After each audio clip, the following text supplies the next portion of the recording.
Alhamdulillahi Rabbil Alamin.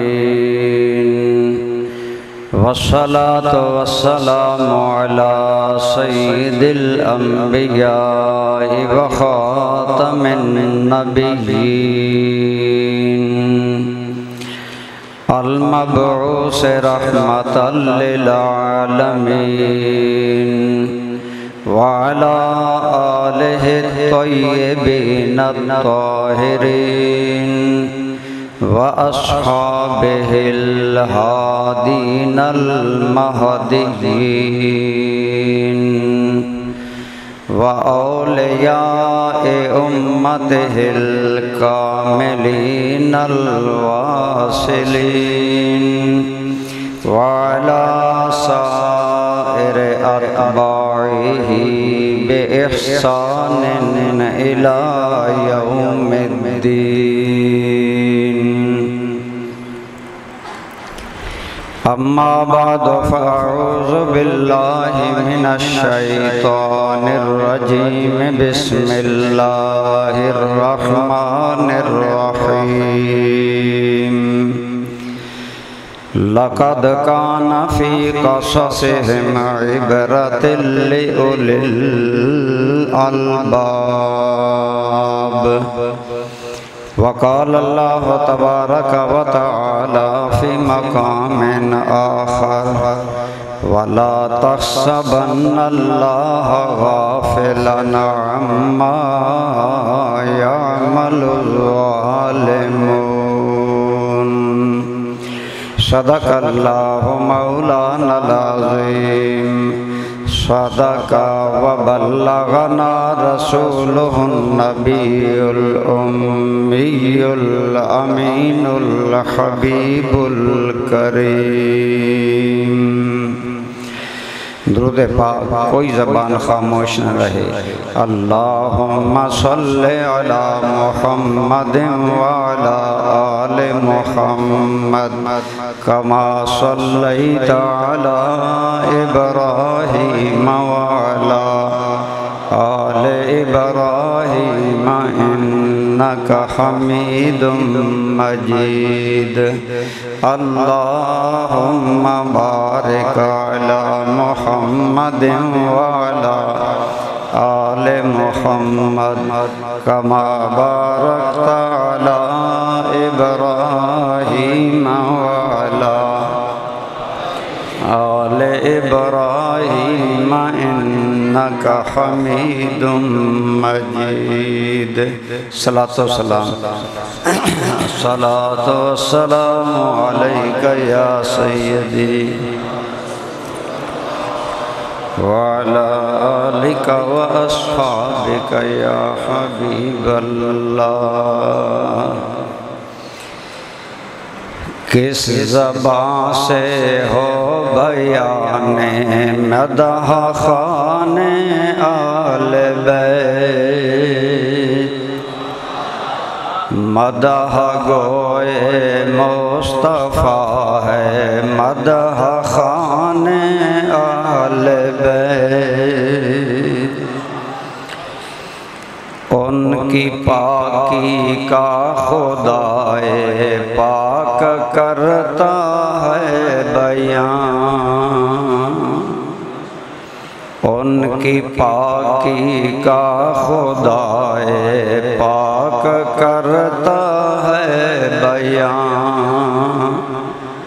آیا تطہیر سے ظاہر ہے شان اہل بیت. جن کے گھر میں بے اجازت جبرائیل آتے نہیں. قدر والے جانتے ہیں قدر و شان اہل بیت. اہل بیت پاک سے بے باکیاں گستاخیاں اہل بیت پاک سے گستاخیاں بے باکیاں،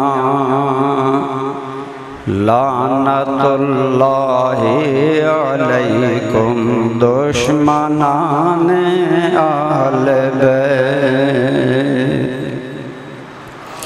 حمد و صلات کے بعد زیب اسٹیج اساتذہ کرام دارالعلوم زید شرفکم، دیگر قابل احترام برادران اسلام، بزرگوں، دوستوں، عزیزوں، ماشاءاللہ آپ اور میں، ہم انجمن غلامان مصطفیٰ اور تحریک حی علی الفلاح کے زیر اہتمام سالانہ ذکر امام حسین کانفرنس کی پہلی نشست میں حاضر ہیں۔ دوستان ذی وقار، عام طور پر ذہن میں ایک سوال پیدا ہوتا ہے کہ آپ لوگ واقعات شہادت حسین بیان کرتے ہیں، اس کا کیا فائدہ؟ یہ بات یاد رکھیں کہ واقعات اور قصوں کا ذکر قرآن میں موجود ہے۔ سیدنا یوسف علیہ السلام کا وہ قصہ جسے قرآن نے احسن القصص، سب سے اچھا قصہ بیان کیا، وہ قرآن میں بڑی تفصیل کے ساتھ موجود ہے کہ نہیں؟ وہ واقعہ بیان کرنے کے بعد اللہ تعالیٰ سورہ یوسف کے ہی آخر میں فرماتے ہیں لَقَدْ كَانَ فِي قَصَصِهِمْ عِبْرَةٌ لِأُولِي الْأَلْبَابِ، ان لوگوں کے قصوں میں، یعنی نبیوں، صالحین، اولیاء اللہ اور دشمنان اللہ، ان سب لوگوں کے واقعات میں عقل مند بندوں کے لیے نصیحت موجود ہے۔ تو قرآن کریم کی نص سے ثابت ہوا کہ قصوں کے اندر نصیحت ہوتی ہے، اور قصہ نصیحت حاصل کرنے کے لیے بیان کرنا یہ بدعت نہیں ہے، قرآن کی روشنی میں ایک حسین سنت ہے کہ آپ جب واقعات بیان کریں گے۔ میں عرض کر رہا تھا کہ واقعات نیک لوگوں کے یا برے لوگوں کے بیان کیے جائیں اور مقصود کیا ہو؟ نصیحت حاصل کرنا۔ تو پھر ایسے واقعات کا بیان مقصود قرآن بھی ہے، اور سرکار رحمت صلی اللہ علیہ وسلم نے بھی کئی واقعات بیان فرمائے۔ لہذا ہم اہل سنت ہر مہینے کے مطابق بزرگان دین کے دن مناتے ہیں، ذکر کرتے ہیں، اور ان میں مقصود ہی کی چیز ہوتی ہے کہ ان کی واقعات حیات سے، واقعات زندگی سے سبق حاصل کیا جائے۔ مثلا سورہ یوسف کا نچوڑ کیا ہے؟ اگر آپ چند لفظوں میں بیان کریں تو نچوڑ یہ ہے کہ ظالم آخر میں شرماتا ہے اور صابر اللہ کے کرم سے مسکراتا ہے۔ یوسف علیہ السلام کے بھائیوں نے ظلم کیا، آپ کو کنویں میں ڈالا، تماچے مارے، بالآخر شرمندہ ہوئے، اور یوسف علیہ السلام نے صبر کیا اور اللہ کی تقدیر کو دل و جان سے قبول کیا۔ رب العالمین نے یوسف علیہ السلام کے سر پر بادشاہی کا تاج سجایا۔ ایسے ہی واقعات میں عبرت نصیحت ہوتی ہے۔ واقعہ کربلا میں بھی آج میرا موضوع یہی ہے کہ ان واقعات سے، خواہ ان کا تعلق حسینیوں سے ہو یا یزیدیوں سے، ہمیں کیا حاصل ہوتا ہے اور ہمیں کیا حاصل کرنا چاہیے۔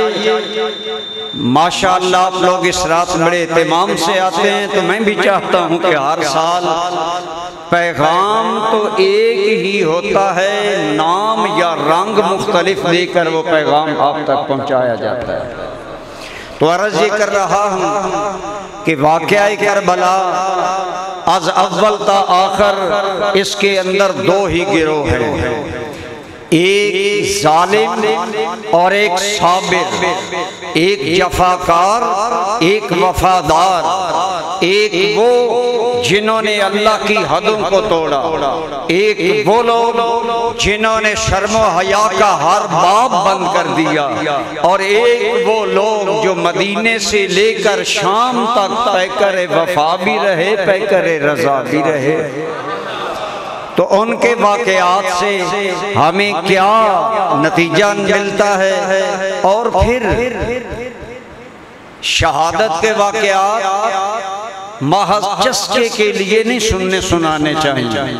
ہمارے بعض لوگوں کا ایک مائنڈ سیٹ ہے کہ شہادت ایسے ہی پڑھی جائے جیسے ان کا دل ہو۔ جمعہ پر میں نے کافی بات یہ کی، جو لوگ حاضر تھے انہیں پتہ ہے، ہم آپ کے پابند نہیں کہ ہم آپ کے پیچھے چلیں، ہم قرآن و سنت کے پابند ہیں، اللہ رسول کے پابند ہیں، اس کے مطابق ہم آپ کو چلانے کی کوشش کریں گے۔ تو عرض یہ ہے کہ واقعہ کرب و بلا از آخر اول تا آخر ہم سب کے لیے عبرت، نصیحت، سبق ہے، اور اسے ہمیں اپنی زندگی پر لاگو کرنا چاہیے۔ برادران اسلام، شہادت امام حسین کی خبر تو خود سرکار کریم نے اپنی حیات طیبہ میں دے دی، اور یہ بھی اشارہ دے دیا کہ میرے اس بیٹے کو ظلماً کربلا میں شہید کیا جائے گا، لہٰذا یہ تو اس کی ابتدا، لیکن واضح بات ہے کہ اس کا وقوع یزید کے دور میں ہوا، اور یزید برسر اقتدار آنے کے بعد امام حسین سے بیعت کا مطالبہ کرتا ہے۔ بڑا بریفلی امام حسین انکار کرتے ہیں، بلکہ امام حسین کا ایک اقدام یہ بھی تھا کہ باقی لوگوں کو ایک بے نمازی یزید کا عمومی کردار تاریخوں میں طبری، ابن اسیر، ابن کثیر سب نے یہی تقریباً بیان کیا ہے کہ وہ شراب پیتا تھا، شراب کی مستی میں نمازیں ضائع کرتا تھا، بندروں سے، اس قسم کے جانوروں سے دل لگی کرنا، نوجوان لڑکیوں کے معاملات میں بے احتیاطی کرنا، بیت المال کو ذاتی جاگیر بنانا، اس طرح کے اور حدود اللہ کا پاس نہ کرنا، یہ اس کے معاملات تاریخ میں بیان کیے گئے ہیں۔ واضح بات ہے، الناس علی دین ملوکہم، بادشاہوں کا جو مذہب ہوتا ہے عوام کا بھی وہی ہوتا ہے، جو مائنڈ امیر لوگوں کا ہوتا ہے وہی غریب بیچارے مجبوراً اپنا لیتے ہیں، جو حاکموں کا ہوتا ہے وہی عوام۔ تو امام حسین کا نقطہ نظر یہ تھا کہ اگر امیر وقت غیر ذمہ دار ہو، اگر امیر وقت ذمہ داری کا احساس نہ کرے اور شراب پینا اس کی عادت ہو، نمازیں ضائع کرنے کی کوئی پرواہ نہ ہو، ایسے حاکم کو بطور حاکم میں تسلیم نہیں کرتا، اور اس کی بیعت سے امت کو اگر نجات دلا سکوں تو یہ کارنامہ ہوگا۔ یہ بیسک موضوع تھا۔ امام حسین رضی اللہ تعالیٰ عنہ، آپ کو کوفیوں نے خط لکھے کہ آپ آ جائیں، ہم آپ کی بیعت کریں گے، ہم یزید کی بیعت نہیں کریں گے۔ آپ نے حضرت مسلم ابن عقیل کو بھیجا، اور مسلم ابن عقیل کہ جانے سے ہزاروں لوگوں نے بیعت کر لی، انہوں نے امام حسین کو پیغام بھیجا کہ آپ آ جائیں، حالات سازگار ہیں، یہ لوگ آپ کا ساتھ دیں گے، اور کہتے ہیں کہ ہم یزید کی بیعت نہیں کریں گے۔ امام علی مقام اس عزم پر تشریف لے گئے، لیکن آگے جو حالات بدلتے چلے گئے، حضرت مسلم ابن عقیل جب کوفہ گئے تو کوفہ کا جو گورنر تھا اس کا نام تھا نعمان بن بشیر، اور یہ آدمی صحابی رسول تھا۔ کون تھا؟ صحابی رسول تھا۔ جب حضرت مسلم گئے، اب واضح بات ہے حکومت کے خلاف کارروائی ہو رہی تھی۔ نعمان بن بشیر صحابی رسول تھے، ان کے دل میں احترام آل بیت تھا، وہ رکاوٹ نہیں بنے۔ یزید کے ایک مخلص بندے نے یزید کو خط لکھا کہ یہاں حالات یہ ہیں کہ نعمان بن بشیر رکاوٹ نہیں ڈال رہا اور دن بدن حسین کے حمایتی بڑھتے جا رہے ہیں۔ تو یزید نے حضرت نعمان ابن بشیر کو ہٹایا اور اس کی جگہ ابن زیاد، عبید اللہ ابن زیاد، جو بڑا چالاک، بڑا خبیث الفطرت انسان تھا اور اسے پتا تھا کہ یہ اہل بیت سے بغض رکھتا ہے، یزید نے اس کو کوفہ پر مقرر کر دیا۔ اب یہاں سے امام حسین روانہ ہوئے مکہ سے، اور عمومی تواریخ کے مطابق دیکھیں تاریخوں میں اوپر نیچے ہوتا رہتا ہے، جمعہ کو بھی میں نے عرض کیا تھا، لیکن ہم نے مین بات لینی ہے کہ امام علی مقام کوفہ کی طرف جا رہے ہیں۔ کوفہ سے 3 میل قبل تقریباً بعض نے لکھا کہ ایک مقام پر حر بن یزید امام حسین سے ملا۔ حر بن یزید یہ عبید اللہ بن زیاد کی طرف سے فوجی افسر تھا، 1000 کا لشکر دے کر بھیجا کہ یا حسین کو گرفتار کر کے لاؤ یا حسین کا راستہ روکو، اور مین پلان یہ تھا امام حسین کسی شہر میں نہ اترے۔ لہذا امام حسین سے جب حر کی ملاقات ہوئی تو آپ نے بارہ سنا یہ واقعہ، لیکن میں تمہیدی طور پر یہ باتیں کر رہا ہوں آپ کو یاد رہیں۔ تو حر نے کہا ہم تو اس ارادے کے لیے آئے ہیں اور آپ آگے نہ جائیں، حالات خراب ہیں، حضرت مسلم قتل ہو گئے ہیں، لہذا آپ آگے نہ جائیں۔ آپ حضرت مسلم کے بھائیوں نے کہا ہم ہرگز واپس نہیں جائیں گے، لہذا امام حسین وہاں رکے کچھ دیر کے لیے۔ حر سے بات چیت بھی چلی، لیکن حر اس کے دل میں بھی ایک خاص ایک حد تک احترام اہل بیت تھا، وہ آڑے نہیں آیا۔ اس نے کہا میں آپ کو واپس بھی نہیں جانے دوں گا اور میں آپ کو گم بھی نہیں ہونے دوں گا، کیونکہ میرے معاملہ ہے کہ ابن زیاد نے مجھے آپ کے لیے بھیجا، لہذا میں یہ کر سکتا ہوں کہ آپ کے ساتھ رہوں اور آپ کو واپس نہ جانے دوں یا کسی شہر میں نہ جانے دوں۔ تو آپ دیکھیں ظالموں کو ذہن میں یہ تھا کہ امام حسین کو کسی الگ تھلگ صحرا میں اتارا جائے جہاں لشکر جرار بھیجا گیا، اور کیا ان کا خیال تھا؟ خیال یہ تھا اگر حسین مدینہ میں بیعت نہیں کرتے تو شاید اہل مدینہ کی حمایت پشت پر ہو، اگر مکہ میں بیعت نہیں کرتے تو شاید مکہ جائے امن ہے، من دخلہ کان آمنا، مکہ میں اللہ کا وہ گھر ہے جس میں پرندہ بھی آ جائے تو امن میں ہو جاتا ہے شکاری شکار۔ ان کا خیال تھا کہ اگر امام علی مقام مکہ یا مدینہ میں بیعت نہیں کر رہے، انہیں صحرا میں اتارو۔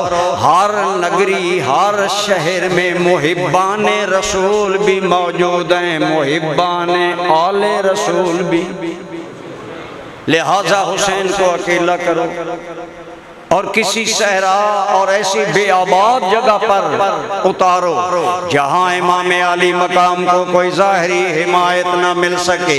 ظالموں کا ارادہ یہ کہ حسین جب اکیلے ہوں گے بیعت کا مطالبہ ہوگا، حسین پردیس کو دیکھیں گے، حسین ہمارے لشکر کو دیکھیں گے، حسین ہماری تیاری حکومت اقتدار قوت کو دیکھیں گے، حسین جھک جائیں گے، لیکن المختصر امام علی مقام رضی اللہ تعالی عنہ نے کہا آخری پیغام شمر کے ذریعے عمر بن سعد، عمر بعض نے عمر لکھا بعض نے عمر بن سعد کے ذریعے پیغام، شمر کے ذریعے دو باتیں ہیں حسین، یا ابن زیاد کے ہاتھ میں یزید کے لیے ہاتھ دے کر بیعت کرو، یا پھر جنگ معاملہ واضح بات ہے، جنگ ہلاکت قتل کا نام تھا، ہزاروں کے لشکر سے امام حسین آپ کا لشکر کتنا لڑتا،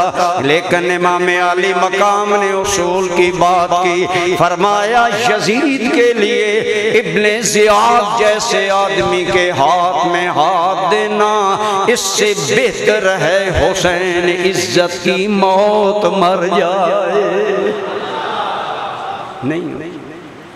اور امام علی مقام نے فیصلہ کر لیا کہ بیعت ہرگز نہیں ہوگی، زندگی رہے نہ رہے، لہذا امام علی مقام رضی اللہ تعالی عنہ آپ نے گویا فرمایا ہاتھ نہیں دیا جا سکتا، سر دیا لیکن دیا ہرگز نہ دست حق پرست، اللہ اللہ کس قدر محکم تھا ایمان حسین، اللہ تعالیٰ پر کتنا اعتماد، حق پر ثبات کتنا، ڈٹ جانا اور استقامت کتنا، یہ استقامت اللہ والوں کا ہی معاملہ ہے۔ ان الذین قالوا ربنا اللہ ثم استقاموا، وہ اللہ کے بندے جو کہتے ہیں ہمارا رب اللہ ہے پھر ڈٹ جاتے ہیں، امام ڈٹ گئے، گویا بتایا گردن کٹ تو سکتی ہے، بولو جھک نہیں سکتی۔ امام علی مقام نے وہاں بھی حق پرستی، اللہ پر توکل، یوسف علیہ السلام کی طرح اللہ پر بھروسہ، اور بقول اقبال آئین جمع مردان حق گوئی و بے باکی، اللہ کے شیروں کو آتی نہیں ربائی۔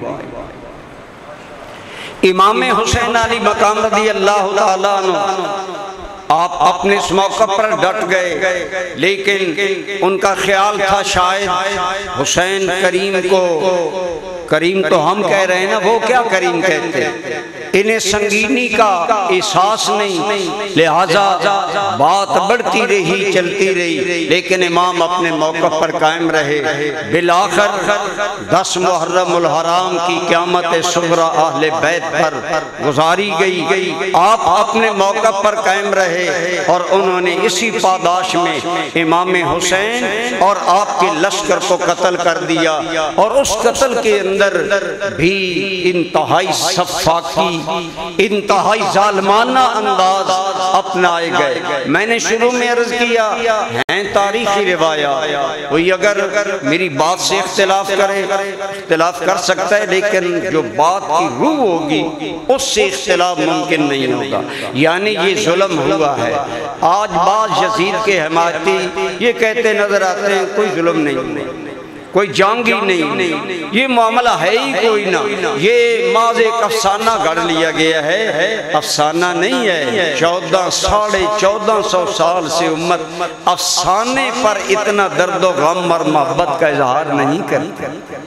افسانے تو ختم ہو جاتے ہیں، افسانوں سے تو سازشوں کے حجاب دور ہو جاتے ہیں، حقائق باقی رہتے ہیں۔ لہذا حقائق یہ ہیں کہ انہوں نے آل بیت اعظام پر ظلم کیا، اور ظلم کی انہوں نے اپنی جانب سے حد کر دی، ہر انداز میں آل بیت ان کو ڈرایا دھمکایا، آخری حد تک امام علی مقام سے بیعت لینے کے لیے بات چیت، لیکن امام علی مقام جب اس بات پر نہ آئے تو آگے واضح بات ہے، انہوں نے جنگ کا چیلنج دیا تھا، لہذا 10 محرم الحرام کو اہل بیت اعظام پر انہوں نے جو ظلم توڑا، اس کے اندر نہ صرف نوجوان وفادار امام حسین کے ساتھی قتل کیے، بلکہ امام علی مقام کے خاندان کے نوجوان بچے، آپ کے بھانجے بھتیجے شہید کیے گئے۔ ایک انسان ہونے کے ناطے امام حسین کی جو کیفیات تھی وہ نگاہ نبوت نے پہلے دیکھ لی تھی۔ حدیث پاک جمعہ پر بھی غالباً میں نے عرض کی کہ حضرت سیدہ ام سلمہ یہ ہیں ام المومنین، بولیں کون ہیں؟ ایمان والوں کی بلکہ ہماری سب کی ماں ہیں، بولے کون ہیں؟ حضرت سیدہ ام سلمہ رضی اللہ تعالی عنہ آپ فرماتی ہیں میں رسول رحمت صلی اللہ علیہ وسلم کے کمرے میں حاضر ہوئی، حضور اکیلے ہیں اور آپ کی آنکھوں میں آنسو ہیں، اور آنسو ڈھلکتے ڈھلکتے داڑھی مبارک تک آ گئے۔ میں نے عرض کیا یا رسول اللہ بولیے۔ یہ پہلو بایاں ہے ضرور، لیکن بائیں بھی برکت والے ہیں۔ اللہ کے گھر میں دایاں بائیں نہیں، سارے بولو صلی اللہ علیہ وآلہ وسلم۔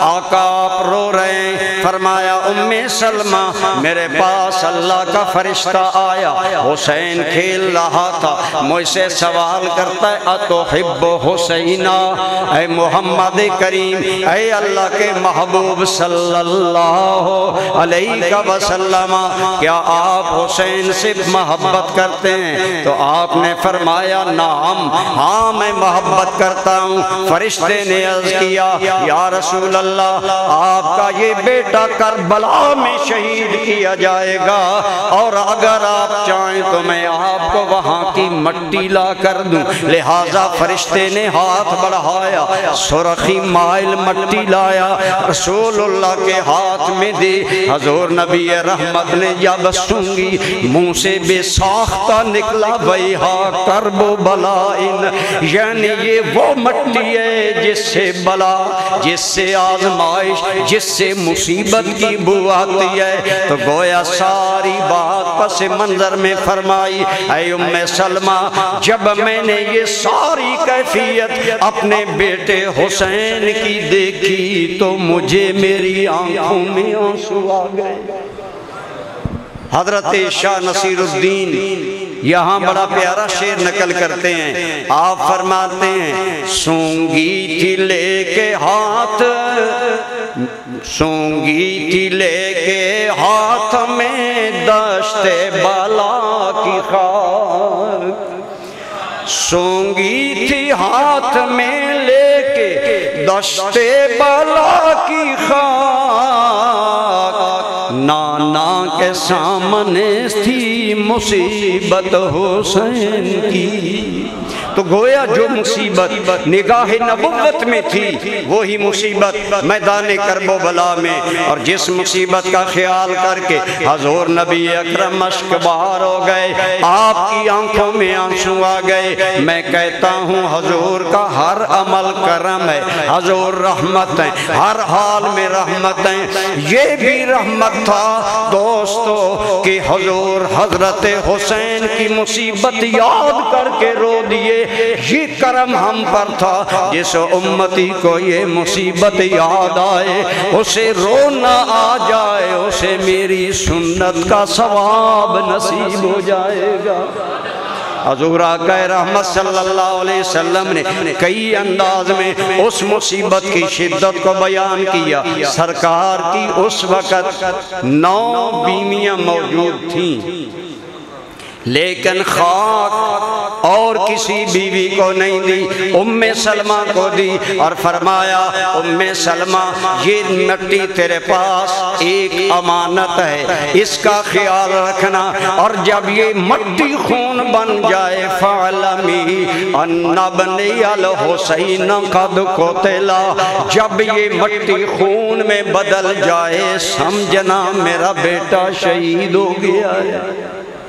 حضور پہلے بتا گئے ایک مصیبت کا پہاڑ ہوگا، ایک مصائب کا جہان ہوگا۔ سوچیں مدینہ سے سینکڑوں میل دور کرب و بلا کے ریگستان میں اہل بیت کا قافلہ بے یار و مددگار اتارا گیا، نہ کوئی مددگار آئے، نہ اون و انصار آئیں، نہ جان نثار آئیں، اکیلا حسین کر کے اسے شہید کیا جائے۔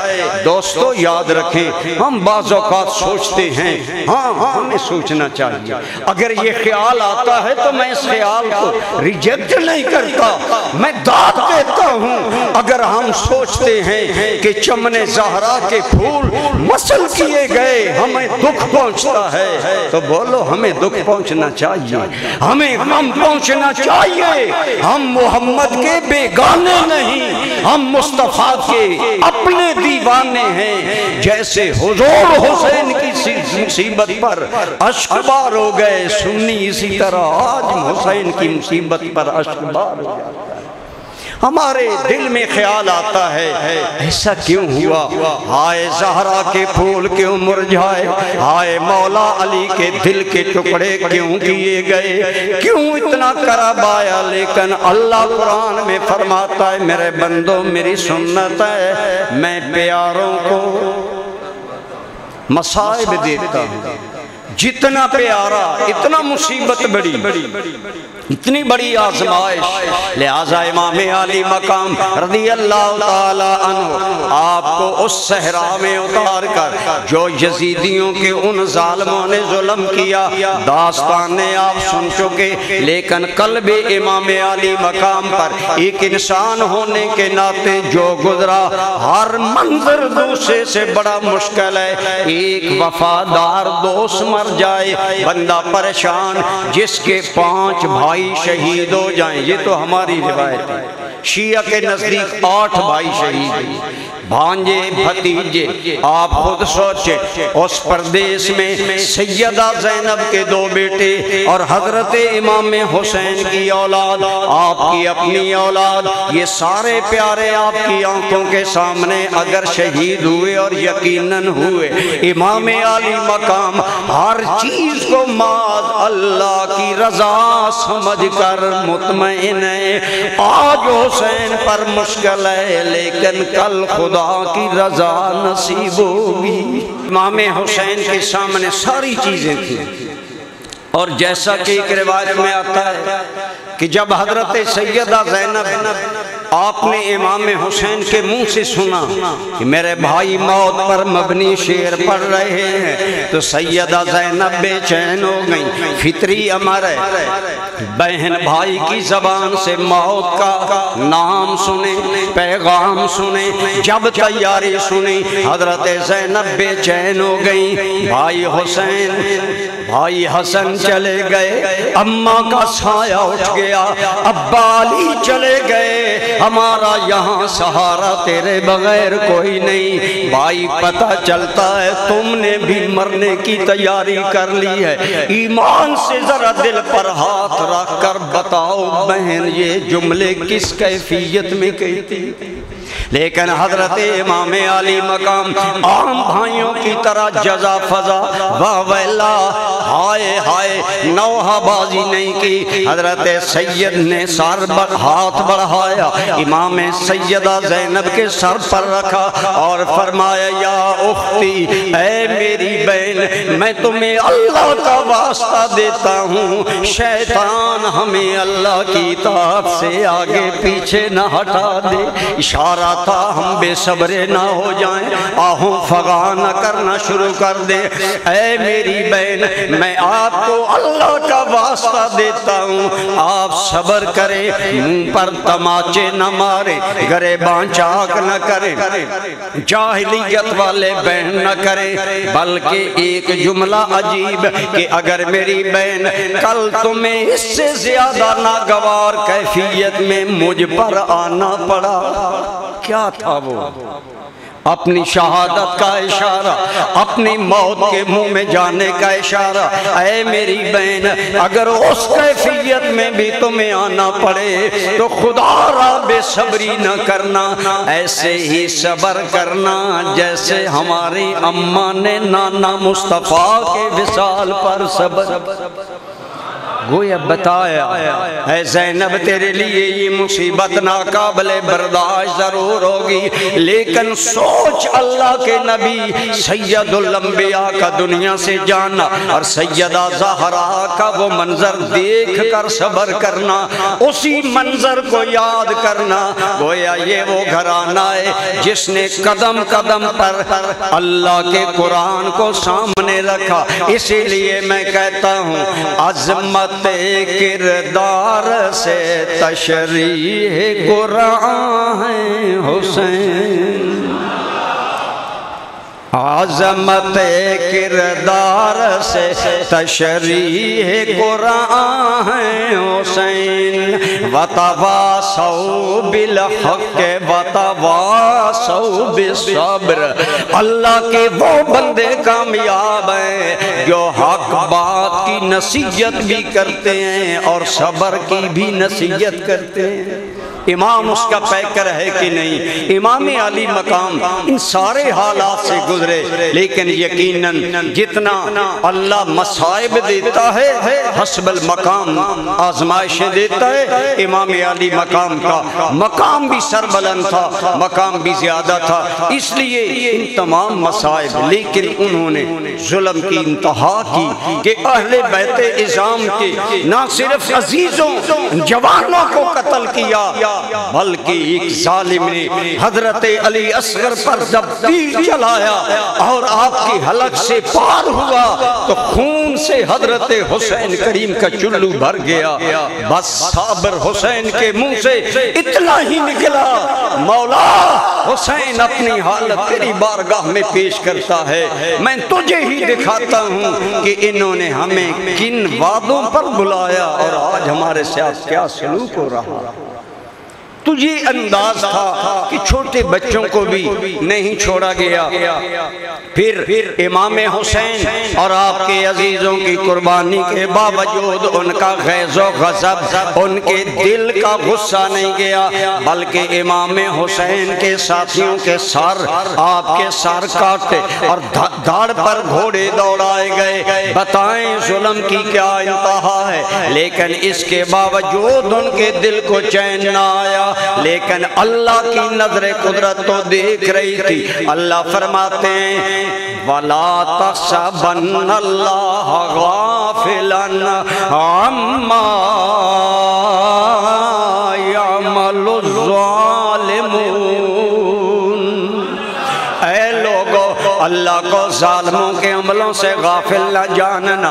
اور انہوں نے خوشیاں منائی، جشن منایا فتح کا، اور اسی جشن کا انداز تھا امام حسین آپ کے ساتھیوں کے سر نیزوں پر اٹھا کر لے گئے اور اہل بیت کی عورتوں کو قیدی بنا کر چلے۔ آسمان کی نظر نے کیا اتنا بڑا ظلم دیکھا ہوگا کہ رسول اللہ کی بیٹیاں قیدی بنائی گئیں۔ حضرت شاہ نصیر الدین کہتے ہیں نصیر دشمنی کے بھی اصول ہوتے ہیں، بیمار کو زنجیر نہیں پہنائے جاتے۔ انہوں نے اصول، حدود اور مراعات اور شرم و حیا کے سارے ایمان سے بتائیں۔ جو حسین روئیں تو حضور حضرت فاطمہ کو کہیں میری بیٹی انہیں رونے نہ دیا کرو، ان کا رونا مجھے اذیت دیتا ہے، ان کا رونا مجھے اذیت دیتا ہے۔ اور یاد رکھو ہمارے آقا و مولا کی ظاہری زندگی میں جب بھی حسین کریم بے چین ہوئے، حضرت ابو ہریرہ کہتے ہیں ایک سفر میں ہم سرکار کے ساتھ تھے، حسنین کریمین بھی ساتھ تھے اور رو رہے تھے۔ آپ نے پوچھا کیوں رو رہے ہیں؟ سیدہ نے جواب دیا پانی نہیں ہے۔ سرکار نے فرمایا پانی لاؤ، دیر ہو گئی۔ حضرت ابو ہریرہ فرماتے ہیں اتنی دیر بھی حضور سے گوارا نہ ہوئی، حسنین روئے ہیں چھوٹے، فرمایا ایک مجھے دو۔ حضور نے لے کر ان کے منہ میں اپنی زبان نبوت کوثر والا چشمہ دیا، وہ بچہ چوستا چوستا سو گیا۔ پھر دوسرے کو بلایا پھر وہ سو گیا۔ اور اسی طرح کرم فرمایا جن کا زندگی میں اتنا رونا بھی رسول اللہ کو اذیت دے، ذرا غور کریں کرب و بلا کا یہ منظر کس قدر وحشتناک اور کتنا بڑا ظلم ہے، حدیث پاک میں آتا ہے۔ اور یاد رکھیں ہمارا عقیدہ یہ نہیں کہ نبی مر کر مٹی میں مل گئے، اب کچھ پتہ نہیں۔ اہل سنت کا عقیدہ ہے اللہ کے سارے نبی زندہ ہیں قبروں میں، بولو سارے نبی قبروں میں۔ ہاں ماشاءاللہ، اور تھوڑا سا کیا ہیں؟ زندہ ہیں، زندہ ہیں، احساس بھی رکھتے ہیں، ادراک بھی رکھتے ہیں۔ اور حضور کی شان تو یہ ہے کہ فرمایا اے لوگو تمہارے عمل مجھ پر پیش ہوتے ہیں اور میں تمہارے عمل ملاحظہ کرتا ہوں۔ یہی وجہ حدیث پاک میں آتا ہے، یہی ام سلمہ رضی اللہ تعالی عنہا، آپ کی بچی سلمہ ان کا نام ہے، یہ پہلے شوہر سے آپ کی بچی ہیں، وہ کہتی ہیں میں امی ام سلمہ کے گھر گئی، محرم الحرام کا مہینہ ہے، امی اکیلی ہیں لیکن رو رہی ہیں۔ میں نے پوچھا امی جان آپ کیوں رو رہی ہیں؟ حضرت ام سلمہ نے فرمایا اے میری بیٹی سلمہ، میں سو رہی تھی، خواب میں مجھے رسول رحمت نظر آئے اور حضور صلی اللہ علیہ وسلم کے بال بڑا گندا ہے اور عجیب کیفیت ہے، اور اس کیفیت میں دیکھ کر پریشان ہو گئی، اور میں نے خواب میں پوچھا یا رسول اللہ یہ آپ کے پراگندہ بال، یہ آپ کے رنجیدہ انداز آقا ایسے کیوں ہیں؟ فرمایا مجھے زندہ جاوید نبی نے بتایا، شہید تو قتل الحسین آنفا۔ اے ام سلمہ میں ابھی حسین کی قتل گاہ سے آ رہا ہوں۔ گویا یہ تمام مصائب نگاہ نبوت میں، اگر زندگی میں حضور کے آنسوں کا وہ معاملہ، سیدہ ام سلمہ کہتی ہیں اے میری بیٹی سلمہ جب میں نے رسول اللہ کو اس حال میں دیکھا تو میں رونے لگ گئی۔ میری بیٹی یاد رکھنا میرا خواب سچ ہے، حسین شہید ہو گئے۔ ایک اور حدیث ہے، اس کے راوی حضرت عبداللہ ابن عباس ہیں، یہ رسول اللہ کے چچا زاد بھائی ہیں۔ یہ حدیث مشکات مسند احمد ابن حنبل طبرانی وغیرہ میں ہے۔ حضرت ابن عباس رضی اللہ تعالی عنہ کہتے ہیں میں دوپہر کو سو رہا ہوں، میں نے خواب میں سرکار رحمت کو اسی کیفیت میں دیکھا، اسی حال میں دیکھا، اور حال مزید یہ ہے وَبِيَدِهِ قَارُورَةٌ مِّنَ الدم میں، حضور کے ہاتھ میں ایک شیشی ہے، شیشی کے اندر خون ہے۔ میں نے عرض کیا یا رسول اللہ یہ کیا کیفیت اور یہ خون کیسا؟ دل تھام کر سنیں، زندہ جاوید مصطفیٰ کریم حضرت ابن عباس کو فرماتے ہیں اے ابن عباس لا ازال التقط دم الحسین و اصحابہ۔ اے ابن عباس میں کربلا میں تھا اور میں حسین اور اس کے ساتھیوں کا خون جمع کرتا رہا، یہ خون اس شیشی میں موجود ہے۔ یہاں تک تو ارشاد ابن عباس کا ہے، آگے بعض علماء نے لکھا یہ خون جمع کرنا اس کا مطلب تھا کل قیامت کا میدان ہوگا، حسین کے خون کا مطالبہ مصطفیٰ کے ہاتھ میں ہو۔ کس قدر قلب مصطفیٰ پر اس کا اثر تھا، حضور کی ذات پر اثر تھا۔ آج سنیوں پر کیوں نہ اثر ہو، آج ایک سچے عاشق حسین پر کیوں نہ ہو۔ یہ محبت ہے، یہ تعلق ہے، یہ دل کا تعلق ہے۔ دوستان ذی وقار حضرت امام حسین کے ساتھ ظلم کے انتہا کرنے والوں نے جشن فتح منایا۔ خولی بن یزید نے حسین کا سر نیزے کی نوک پر اٹھایا اور نعرے مارتے گئے۔ وہ کہتا تھا، عربی کے شعر پڑھتا تھا، مجھے جہان بھر کی دولتیں دے دو، میں تمہارے لیے وہ سر لایا ہوں جس کا کائنات میں کوئی جواب نہیں۔ دل والو دیکھو میرا حسین وہ عظیم ہے جسے قاتل بھی سمجھتا ہے کہ آج دھرتی پر حسین کا کوئی جواب نہیں ہے۔ یہ ہے وہ عظمت۔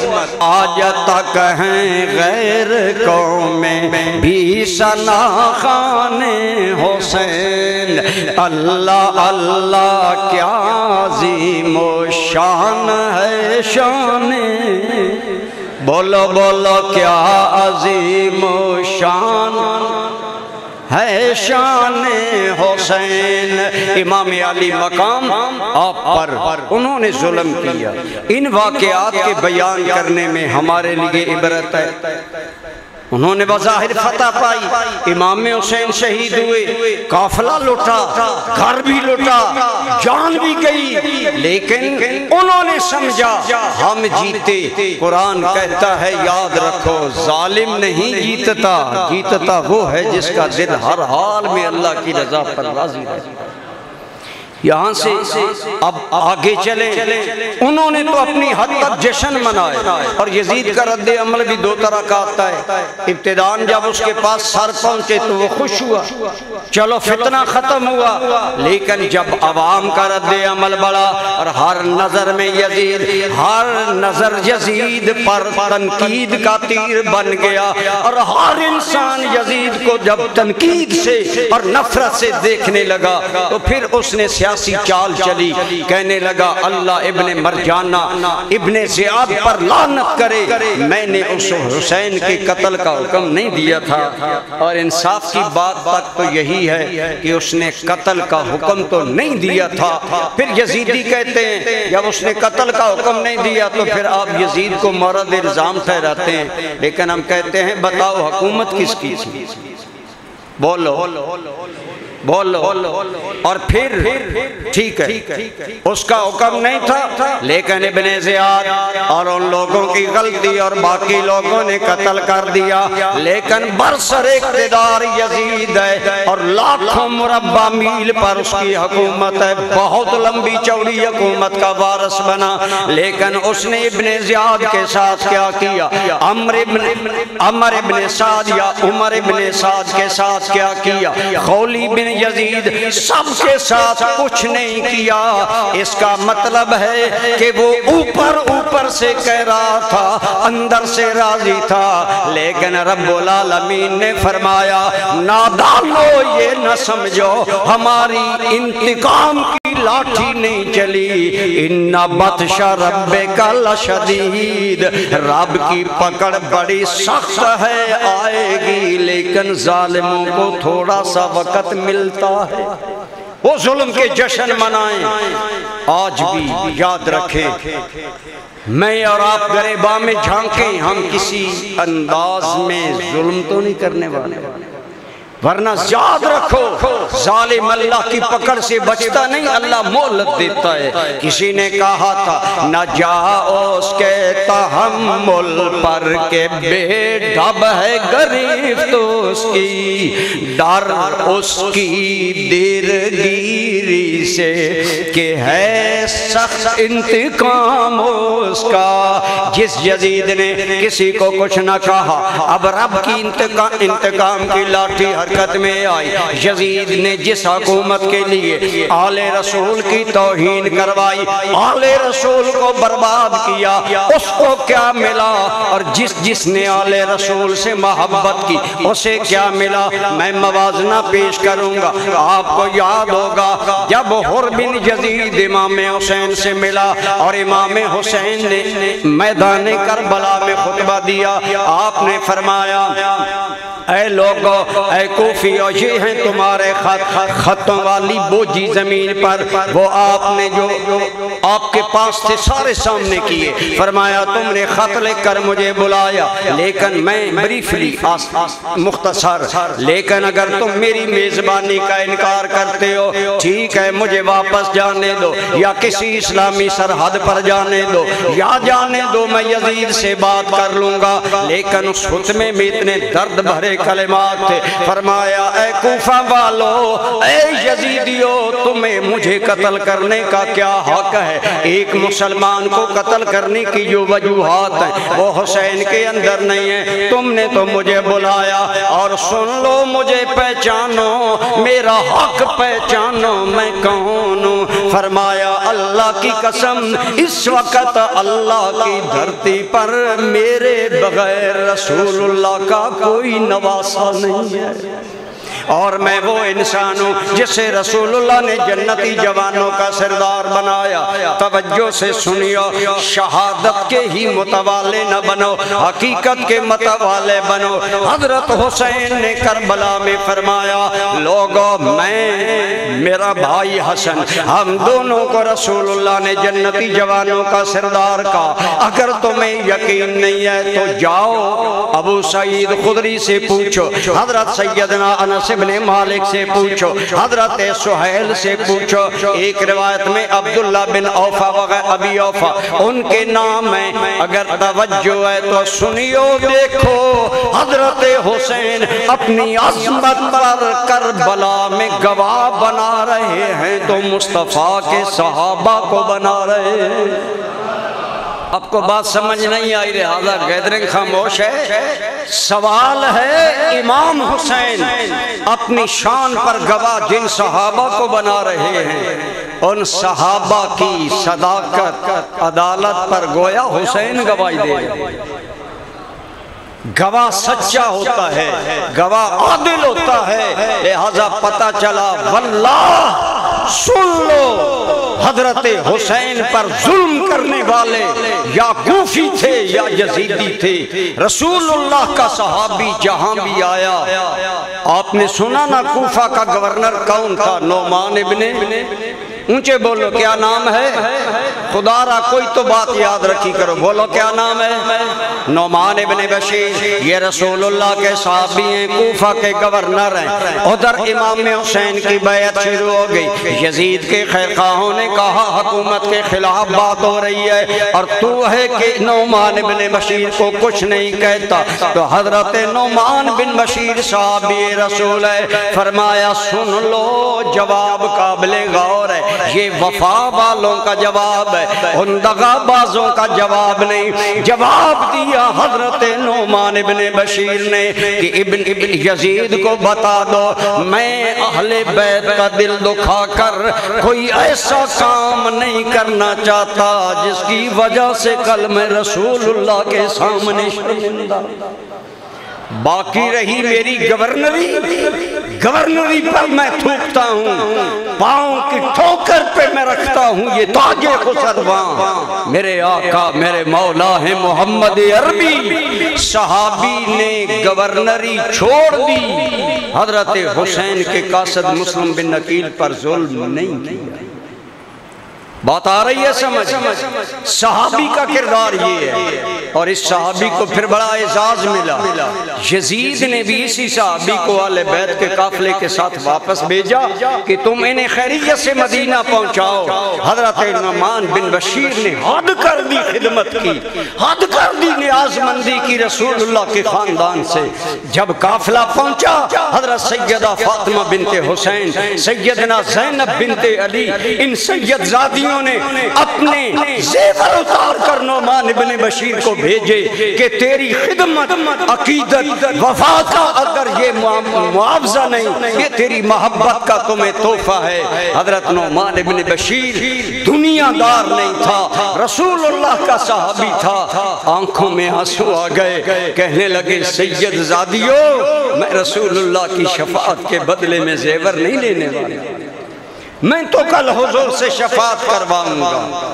بالکل دیکھ لیں جنہوں نے ظلم کیا وہ ایسے ظالم کہ سید زادیوں کے کانوں سے بالیاں کھینچ لیں، اور صحابی رسول ہے کہ سونا نہیں لیتے، کہا میں نے تو خدمت اس لیے کی ہے کل قیامت میں مصطفیٰ مجھ پر راضی ہو جائیں۔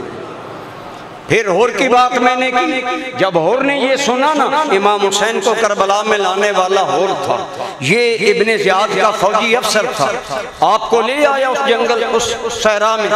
جب دیکھا نا یہ ظالم ہے، خط لکھا، بلایا، امام صاحب کو تو پتہ ہی نہیں ان باتوں کا اور یہ ظلم ہے، تو امام صاحب سے کہنے لگا حضور والا میں مجرم ہوں، آپ کو کربلا میں لایا، لیکن اے حسین ابن علی آپ لوگ رسول اللہ کی اولاد ہیں، میں سمجھ رہا ہوں اگر میں آپ کے مقابلے میں لڑتا مر گیا میں سیدھا جہنم میں جاؤں گا، خدا را حسین مجھے معاف کر دو۔ امام حسین رسول اللہ کے نواسے ہیں اور یہ وہ گھرانہ ہے کہ ان کے دروازے پر آنے والا نہ نہیں سنتا۔ امام عالی مقام نے فرمایا اور ہم نے تمہیں معاف کیا، اور خود بھی آیا، اب اس کا بھائی مصعب بھی آیا، اور کا غلام بھی حضرت حسین کے لشکر میں آیا۔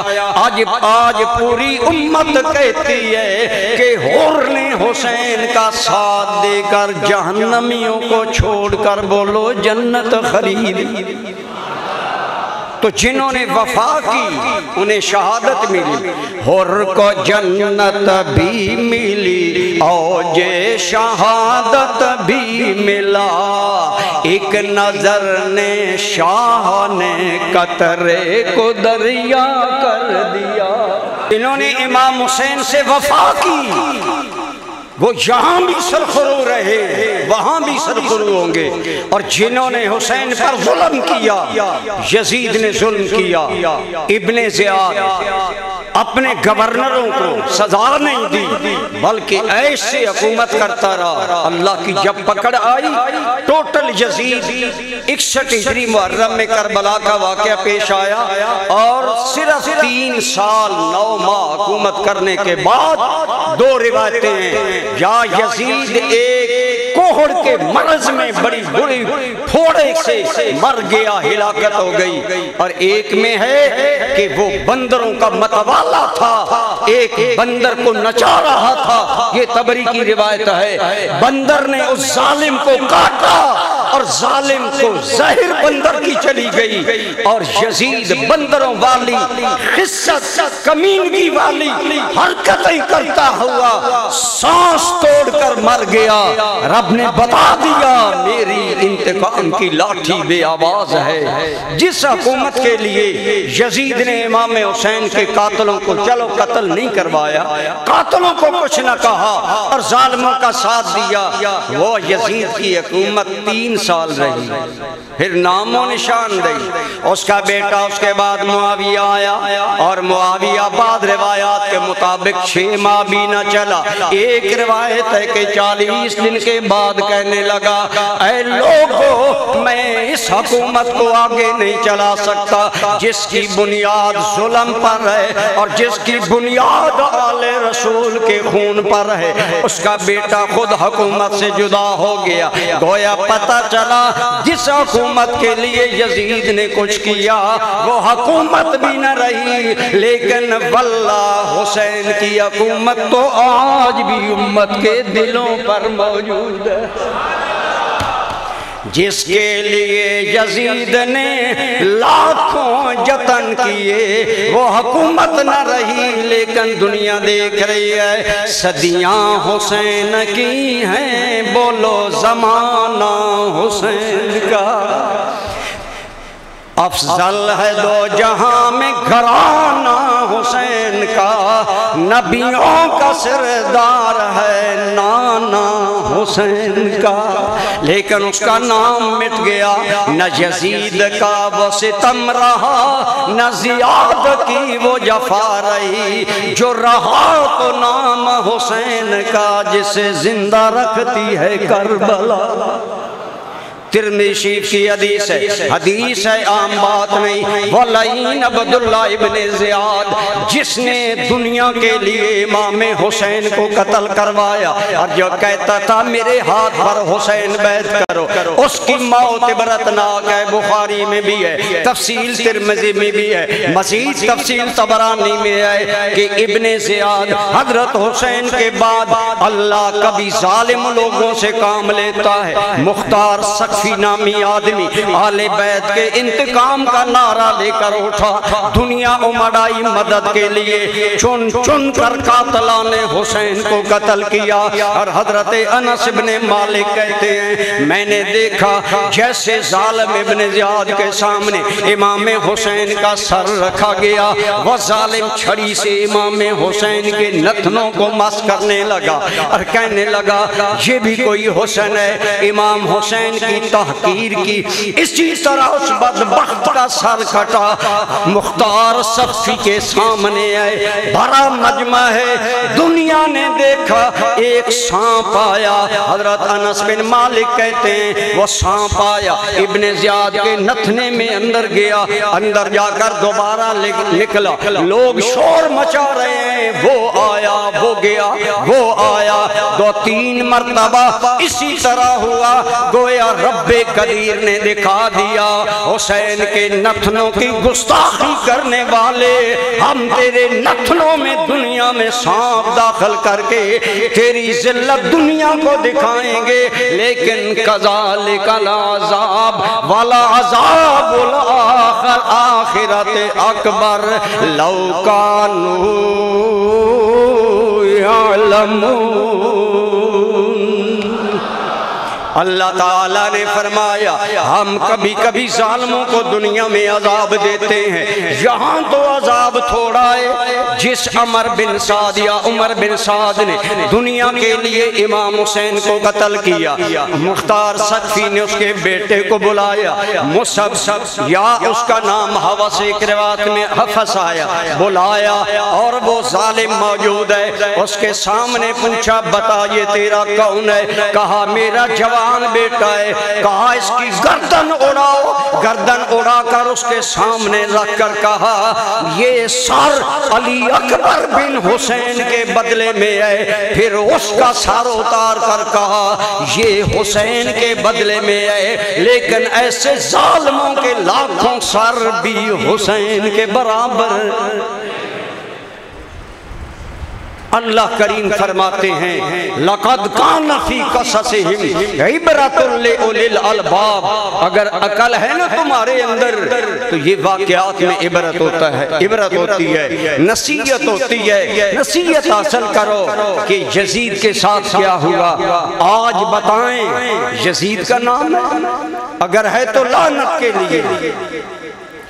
حضرت شاہ نصیر الدین نے کہا تھا ایک لعنت ہے زمانے کے لیے فعل یزید، ایک لعنت ہے زمانے کے لیے فعل یزید، اور ایک سعادت ہے تیرا کردار حسین ابن علی۔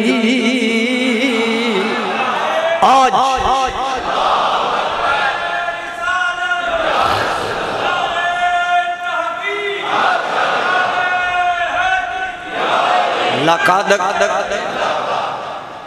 ایک بڑا حسین نعرہ لوگ باہر لگا رہے ہیں، آپ بھی لگائیں کہ کربلا کا شاہ حسین واہ حسین واہ، جس کے اندر ذرا بھی حب نبی ہے خاموش نہ رہے، بولو کوئی نعرہ لگواؤ شاباش۔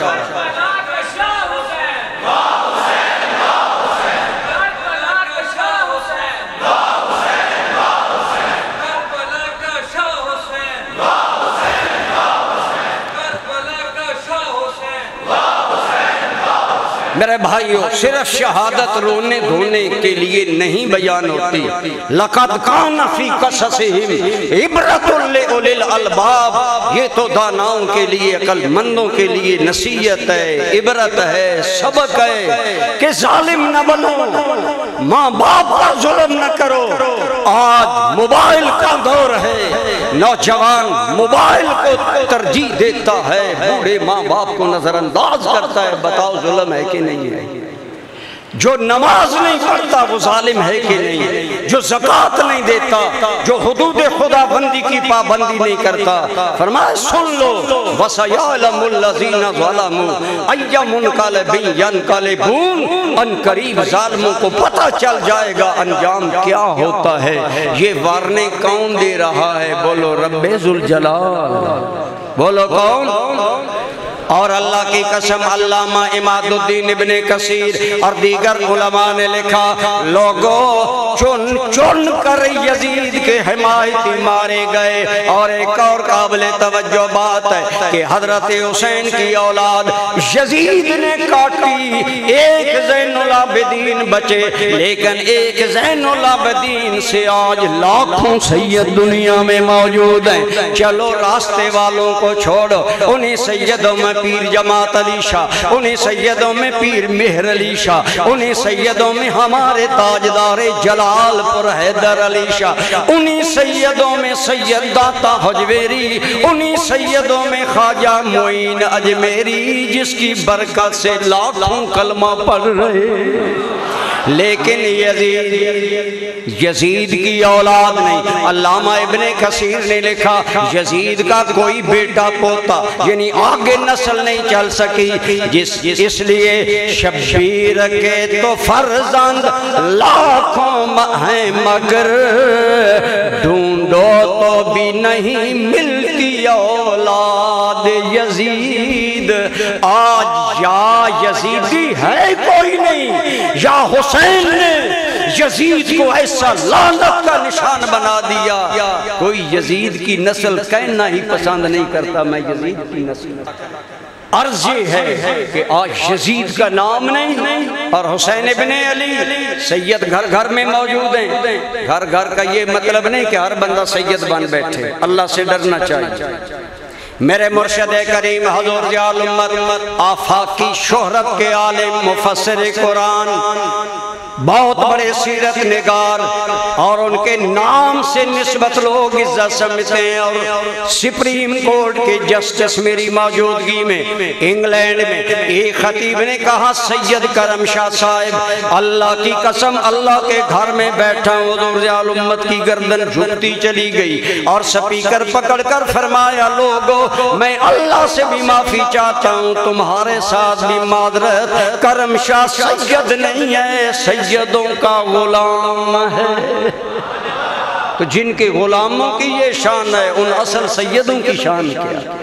اس لیے میں کہتا ہوں کہ آج یزید ابن زیاد، آج ظالموں کا کوئی نام نہیں ہے دوستان گرامی قدر، لیکن حسین اور علی کے نام اب تک چمک رہے ہیں، حسین و علی کے نام، اور خاک اڑ رہی ہے یزید و زیاد کی۔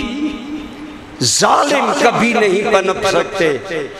یہ مطلب نہیں کہ ہم رو دھو کر اٹھیں چلے جائیں، یہ حضرت حسین کریم راضی ہو جائیں گے ان کے نانا یقیناً کرم ہوگا، لیکن یہ بھی دیکھنا ہوگا میں کہیں ماں باپ پر ظلم تو نہیں کرتا، میں کہیں پڑوسی پر تو ظلم نہیں کرتا، میں کہیں رشتہ داروں پر تو ظلم نہیں کرتا۔ آج رات 10 محرم الحرام کی رات کو آئینہ کردار بنائیں، اپنی زندگی پیش کریں، اگر غلطیاں ہیں معافی مانگیں۔ یہ رات شروع سے بڑی برکتوں والی ہے، امام حسین سے پہلے بھی 10 محرم کا دن بڑا برکت والا تھا، لیکن حضرت حسین کریم کی نسبت سے اور اہمیت آ گئی۔ الحمدللہ چشم ماں روشن دل ماں شاد، جس طرف سے بھی حسین کی عظمت ظاہر ہو سنی کا کلیجہ ٹھنڈا ہوتا ہے۔ جن کا ہوتا ہے بولو، ہوتا ہے کہ نہیں ہوتا، لیکن 10 محرم کی اہمیت یہ توبہ کا دن ہے، قیامت 10 محرم کو آئے گی۔ آج اپنا جائزہ لے، میں جیسے پاک ہو کر حسین کے قدموں میں پہنچ گیا، آؤ مرنے سے پہلے توبہ کریں، شاید ہمیں بھی حسین کے نانا کے قدم نصیب ہو جائے۔ اپنی زندگی کردار اس کو سامنے لائیں۔ اور برادران اسلام، میں انجمن غلامان مصطفیٰ، تحریک حی علی الفلاح اور جتنے لوگوں کا تعاون آپ نہ آتے میں اتنی لمبی تقریر نہ کرتا، آپ سب کے لیے دعا ہے اللہ سب کی حاضری قبول فرمائے۔ وما علیہ الا البلاغ۔